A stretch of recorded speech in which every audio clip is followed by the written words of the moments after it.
हाँ तो नमस्ते दोस्तों, तेजल ऑनलाइन क्लासेज में आपका हार्दिक स्वागत है। आज हम बात करेंगे एक लेटेस्ट टॉपिक की, और वो टॉपिक है अपना DC compound generator. DC compound generator. तो दोस्तों, डीसी कंपाउंड जनरेटर क्या होता है?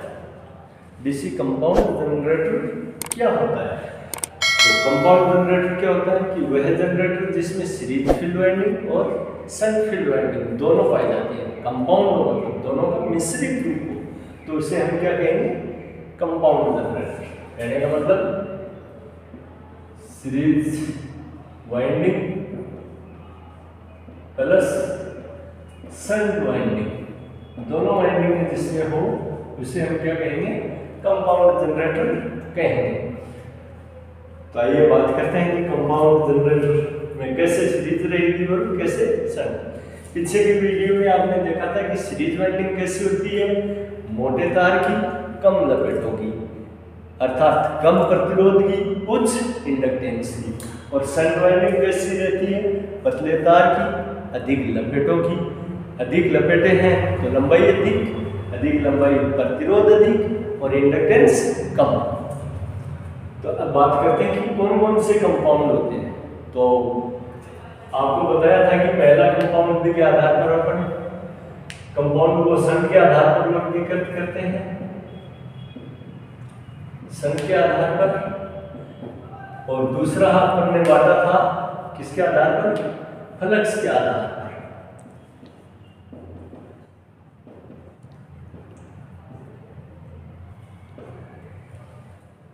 तो शंट के आधार पर कौन कौन से बनाए थे? दो बनाए थे, एक लॉन्ग शंट और एक शॉर्ट शंट।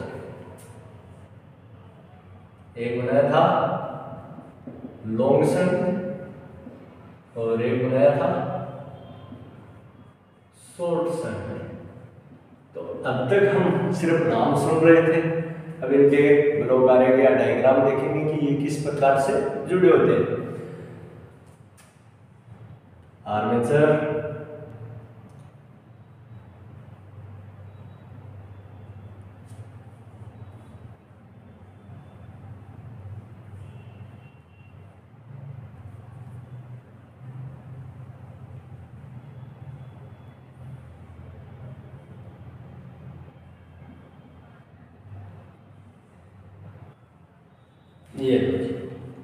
ये अपना हो गया लॉन्ग शंट। ऐसे शॉर्ट शंट की बात कर रहे हैं तो शॉर्ट शंट में क्या रहेगा? आर्मेचर,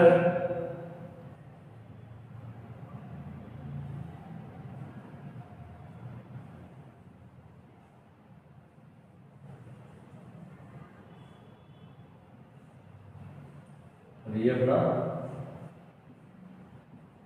लोड हो गया। तो देखिए नाम से ही हो रहा है कि शंट का मतलब अपन किसको दे रहे थे? समानांतर। और समानांतर का पथ अगर यदि लंबा है तो उसे नाम दे दिया लॉन्ग, और समांतर का पथ अगर यदि छोटा है तो उसे नाम दे दिया शॉर्ट। तो परिभाषा भी याद रह जाएगी डायग्राम से कि वह जनरेटर जिसमें shunt winding armature and series दोनों के समानांतर में हो, अर्थात शंट की लंबाई ज्यादा हो, तो उसे हम क्या कहेंगे? Long shunt generator. और जिसमें शंट की लंबाई कम हो, या फिर ऐसे बोल सकते हैं कि शंट वाइंडिंग केवल आर्मेचर के समांतर में हो, तो उसे हम क्या कहेंगे? Short shunt. अब देखिए यहां से अपन इसको समझेंगे कि आर्मेचर है, आर्मेचर द्वारा कोई भी करंट आईए पैदा किया जा रहा है, और कितने वोल्टेज? ई वोल्टेज का। कितने वोल्टेज का? ई वोल्टेज का विद्युत वाहक बल पैदा हो रहा है और करंट आईए पैदा हो रहा है। तो ये करंट देखो यहाँ से फॉलो होते हुए कोई भी एक डायरेक्शन पकड़ सकते हैं अपन। यहाँ से फॉलो होते हुए कहाँ जा रहा है? यहाँ आया आईए, और यहाँ करके क्या हो गया? दो भागों में बढ़ गया। किरचॉफ का संधि बिंदु नियम लागू हो गया कि किरचॉफ के संगम बिंदु या संधि बिंदु नियम के अनुसार संगम की ओर आने वाली धाराएं संगम से दूर जाने वाली धाराओं के योग के बीजगणितीय योग के बराबर होते हैं। ISH और IL जो ही ये घूम करके आएगी, यहाँ धारा IL आ गई, ये धारा यहाँ से वापस IL ISH और वापस यहाँ क्या हो गई, संगम की ओर आने वाली धाराएं संगम की से दूर जाने वाली धाराओं के बराबर, तो IA। तो ये अपना इसका धारा का आरेख हो गया। तो यहाँ से अपन इसकी धारा समीकरण बनाते हैं, तो देखिए क्या बनती है, IA बराबर, देखो धारा दो भागों में बट गई थी, तो ISH प्लस IL और वापस आकर के वो धारा IA हो गई और वही धारा किससे निकल रही है, सीरीज फील्ड से, तो बराबर ISC। और ये चीज आपको पीछे सीरीज जनरेटर में मैंने बताई थी कि सीरीज वाइंडिंग का करंट हमेशा आर्मेचर करंट के बराबर ही होता है, IA बराबर ISC। तो ये अपनी क्या हो गई, धारा समीकरण, क्या हो गई, धारा समीकरण। अब बात करते हैं विद्युत वाहक बल की समीकरण। तो विद्युत वाहक बल, आर्मेचर द्वारा प्रेरित विद्युत वाहक बल कितना है, E वोल्टेज। अब देखो प्रत्येक वाइंडिंग में जहां पर विद्युत वाहक बल जाएगा तो क्या होगा, कुछ ना कुछ वोल्टेज ड्रॉप होगा। तो सपोज कर लीजिए यहाँ पर वोल्टेज ड्रॉप हो रहा है VSH और यहाँ पर वोल्टेज ड्रॉप हो रहा है VL और यहाँ पर ड्रॉप हो रहा है VSC। तो हम इसको ऐसे भी समझ सकते हैं, वोल्टेज तो इसका अलग अलग वोल्टेज मान क्या रहेगा, देखो VSC का हमें पता नहीं कि कितने वोल्टेज ड्रॉप हो रहे हैं, बट हमें दो चीजें पता है, ISC का वैल्यू पता है, धारा का पता है और यहाँ पर इस वाइंडिंग के प्रतिरोध का मान पता है। तो ड्रॉप वोल्टेज कितना हो जाएगा, सीरीज का ड्रॉप वोल्टेज, सीरीज का ड्रॉप वोल्टेज, और वो कितना हो जाएगा, ड्रॉप वोल्टेज क्या होता है, I इंटू R, तो ISC इंटू RS। ऐसे ही शंट का ड्रॉप वोल्टेज, तो शंट का ड्रॉप वोल्टेज, तो शंट वाइंडिंग का ड्रॉप वोल्टेज। अब देखो VSH वैल्यू नहीं पता बट हमें पता है कि V में शंट वाइंडिंग में कितना करंट जा रहा है और उसका प्रतिरोध कितना है, तो ISH इंटू RSH।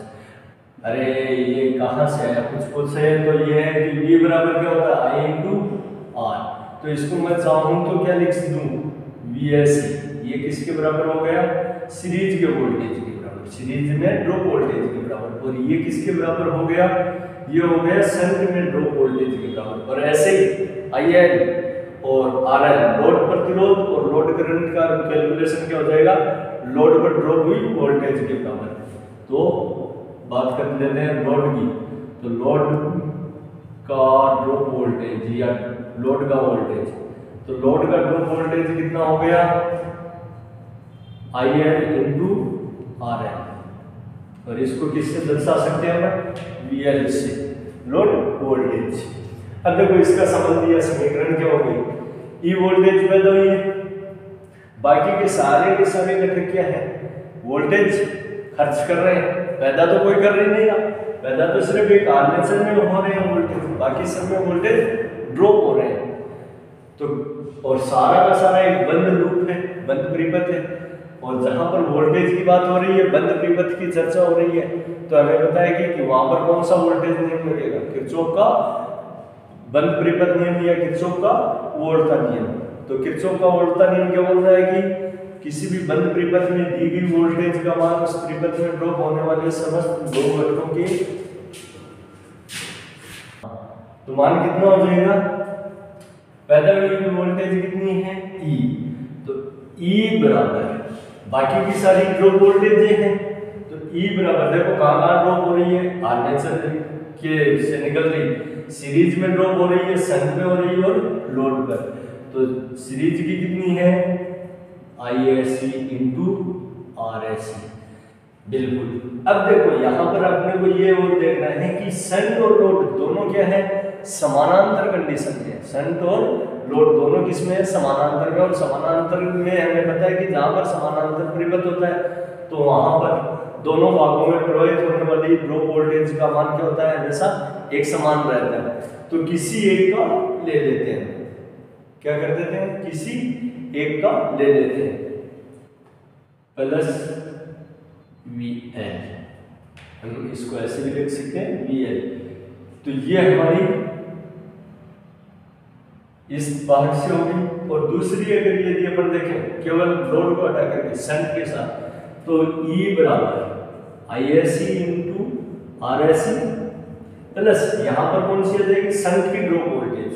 तो शंट की क्या है, शंट की ड्रॉप वोल्टेज है वो ये रही ISH into RSH, ISH into RSH।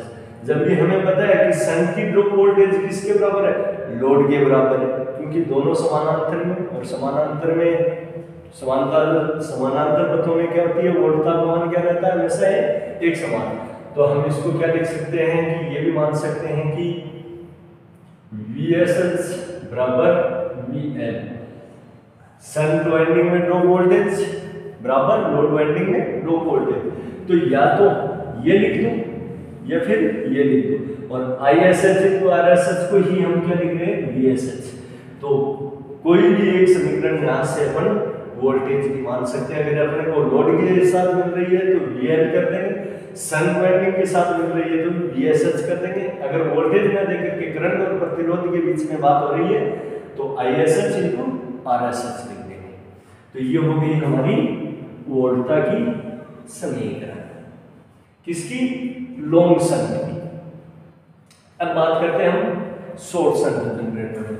तो सेम टू सेम अप्रोच अपन फॉर्मूला इस पर भी लागू कर देंगे कि भाई जैसे लॉन्ग शंट में हुआ है वैसे दोनों का एक आपके सामने शॉर्ट शंट वाइंडिंग का भी बना हुआ है। तो शॉर्ट शंट में भी क्या है, हम करंट और वोल्टेज दर्शा लेते हैं। तो यहाँ से आर्मेचर का करंट क्या है, IA क्या है, IA करंट दो भागों में बट गया, ISH और IL। यहां से देखो करंट क्या आ रहा है, IL आ रहा है, अभी कोई चेंजिंग नहीं हो रहा है, और ये ISH। अब पीछे आपने देखा था कि यहाँ पर ISH plus IL current enter हो रहा था सीरीज वाइंडिंग में, जबकि यहाँ पर सीरीज वाइंडिंग केवल एवं केवल लोड करंट ही वहन करेगी। यहाँ पर दोनों के बराबर का इक्वल करंट वहन कर रही थी, यहाँ सिर्फ लोड करंट वहन करेगी। तो यहाँ एक चीज पहले ही मैं नोट करवा देता हूँ कि IL बराबर ISC की सीरीज करंट बराबर लोड करंट, या सीरीज वाइंडिंग का करंट बराबर लोड करंट। तो ये तो अपना IL और ये ISC, और यहाँ पर आकर के वापस दोनों मिल गए तो ये अपना IA करंट हो गया। तो अब धारा समीकरण नोट कर लेते हैं कि धारा समीकरण क्या बन रही है। धारा समीकरण आर्मेचर करंट बराबर क्या है, देखो आर्मेचर से निकलते ISH में गया है, ISH प्लस IL, और वही करंट किससे निकल गया, वापस सीरीज से निकल गया। अब या फिर अपन ये भी कह सकते हैं कि IL बराबर ISC, तो IA बराबर ISH, IL की जगह अपन क्या लिखते हैं, ISC। तो ये हो गई है हमारी धारा की समीकरण। ये अपनी धारा समीकरण क्या बनेगी, तो ये हमारी धारा समीकरण। अब बात कर लेते हैं किसकी, वोल्टेज की। तो वोल्टेज, इसका वोल्टेज है E, और ये किसके समांतर है, देखो इसके समांतर है। तो इसका वोल्टेज अपन मान लें E बराबर, ये किसका है, समानांतर है शंट फील्ड वाइंडिंग के, और शंट फील्ड वाइंडिंग के अगर समानांतर है तो शंट फील्ड वाइंडिंग में ड्रॉप वोल्टेज कितने हो गए, ISH इंटू RSH बराबर कहाँ जा रहे हैं, लोड और सीरीज के ड्रॉप वोल्टेज के बराबर। तो ISC into RSC plus IL into RL, ये हो गई अपनी वोल्टेज की समीकरण। या फिर इसको मैं वोल्टेज रूप में लिखूं, क्योंकि V बराबर I इंटू R, तो E बराबर VSH बराबर VSC प्लस VL।